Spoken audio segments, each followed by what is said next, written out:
Bilbila keessa irraa appilikeeshinii 5 bara 2026 namni hundinuu bilbila irraa qabaachuu qabuun isin barsiisaa jechuudha. Appii kana 5 sooshaal miidiyaa fayyadamtu bilbila fayyadamaa jirtu taanaan hawumaan kana buufattanii daawunloodii gootanii itti fayyadamuu qabdu jechuudha. Appiin kun 5 nama bilbila fayyadamuuf faayidaa guddaa qaba. Haala kamiin akka buufattanuu appiin kun maal akka isin fayyaduun isin barsiisaa jechuudha viidiyoo kana keessatti. Ashamaa akkam jirtu daawwattoota chaanaala keenyaa namoonni haarawwatan sabiskiraayibii gochuudhaan viidiyoo laayikii tokkoon dhaggeeffattanuu appii inni tokkoffaa isin bilbilarratti gabbifachuu qabdan ChatGPTdha. ChatGPT'n kun gaafii deebisuu waan isin gaafattan isin deebisuu afaan qaanqaa tiraansleetii isin gochuu fakkeenyaaf afaan Ingiliffaa gara afaan Oromoo isin jijjiiruu kabira waan isin barbaadda hunda isin hojjetaa jechuudha kun appii kana daawunloodii eega gootanii pileestoorii irraa yeroo mantan haala kanaas isin baasaa ganjallaa kaattuu waan barbaaddan barsiistu afaan Oromootiin barsiistanii gara sagalee jijjiiruu jettan isin jijjiira. Yookaan immoo afaan Oromoo kana gara Ingiliffaan jijjiiruu jettan isin jijjiira jechuudha. Yoo barbaadan yeroo bantanuu iimeelii wal quunnamsiisuu dandeessu. Yoo hin barbaanne immoo akkuma kanaan seentanii haala kanaatti fayyadamtu. Fakkeenyaaf akkaataa tiktookiitti midhatan naaf himaan jedha. Akkaataa tiktookiitti midhatan naaf himaa yeroo jettan mallattoo xiyyaa ol garagalta kaatu qoraatti ergitu tiktookii haala kamiin akka banattanu tartiiba isaatii isin himaa jechuudha. Kanaafuu appii kanarra seenuudhaan gaafii barbaadan gaafattanii deebii argattu jechuudha. Kanaaf appii kana namoonni hin beekne ChatGPT kana daawunloodii gochuudhaan wanta hedduu of keessaa qaba. Isa kaan guyyaa biraan viidiyoo keessatti agarsiisa.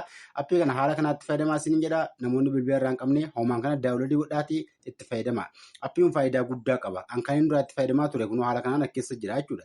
Appilikeeshinii inni lammaffaa isin bilbila irraa qabaachuu qabdan inni lammaffaa isin bilbila irraa qabaachuu qabdan Canva appilikeeshinii namoonni baay'een ni beektu. Namoonni hin beekne Canva jechuun isa kana.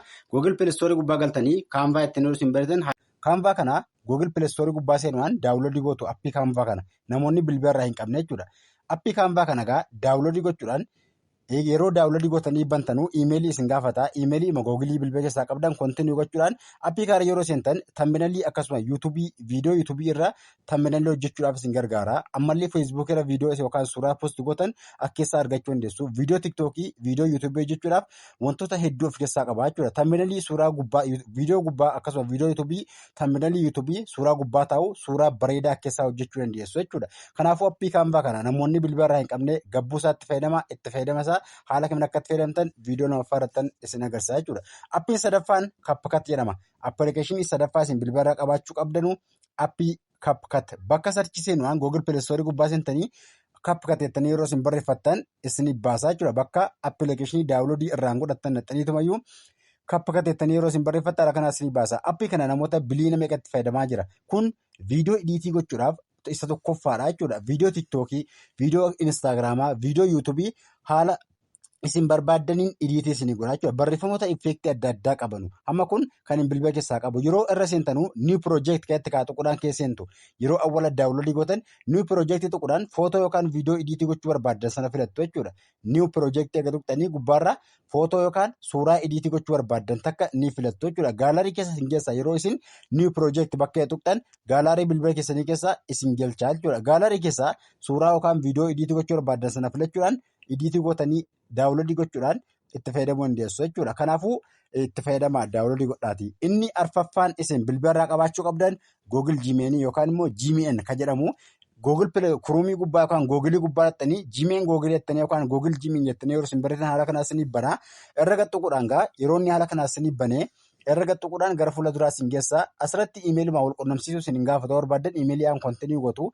Yoo hin barbaanne immoo appii Gmail kana asirra gaxxuquudhaan gaafii gaafattu yookaan barreeffama iskiriptii fakkeenyaaf viidiyoo yuutuubii irra poost gootan iskiriptiin barreessattanii isin itti himtan isinii barreessa.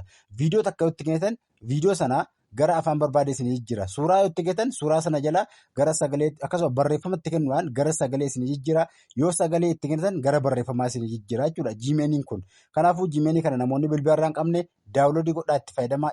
Gmailii kana namoonni itti fayyadamaa hin jirre dhaqaatii daawunloodii godhaa itti fayyadamaa yookaan immoo Google Play Store gubbaa galaa itti fayyadamaa. Google Chrome gubbaa galaa itti fayyadamaa.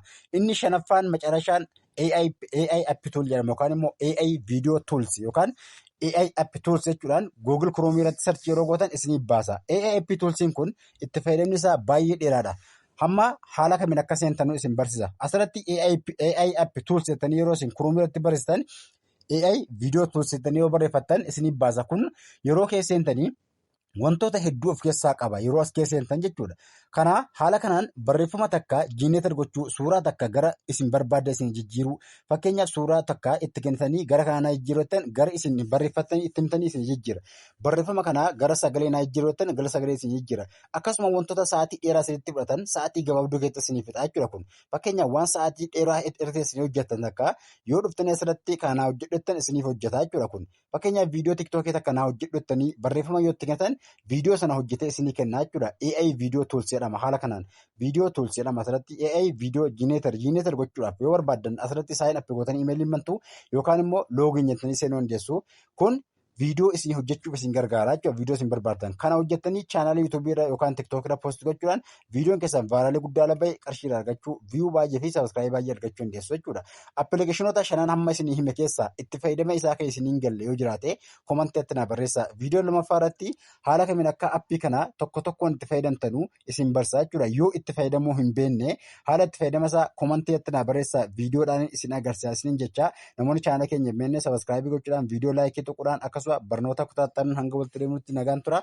Sabiskiraayib laayik sheer godhaa gaafii qabdan komantiitti barreessaa. Galatooma.